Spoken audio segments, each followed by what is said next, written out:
যেমন অন্ন খাবে তেমন মন হবে। সুতরাং আহার যত সাত্ত্বিক হয়, মানুষের বৃত্তিও ততই সাত্ত্বিক হয়।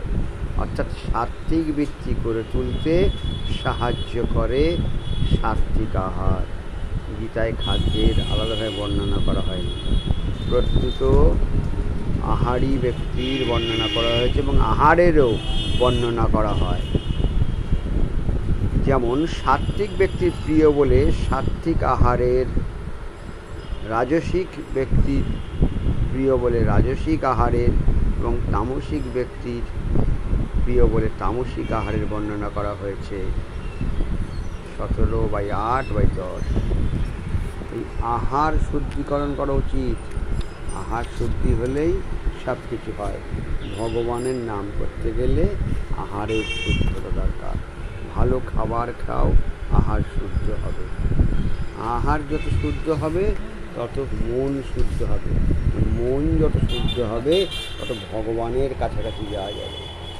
ভগবানের কাছে যেতে গেলে মন শুদ্ধি দরকার, আত্মশুদ্ধি দরকার, তবেই মন যেতে হয়। যতক্ষণ সংসারে আসক্তি থাকে ততক্ষণ ভগবানের প্রকৃত প্রেম হয় না। সংসারের সুখ শান্তিতেই শক্তিতেই ভগবৎ প্রেমের প্রধান বাধা।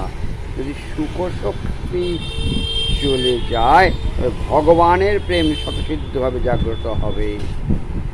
আর যতদিন বিনাশশীলের প্রতি প্রেম থাকবে ততদিন সাধনা করা সত্ত্বেও অবিনাশীর প্রতি প্রেম ও তার অনুভূতি হবে না।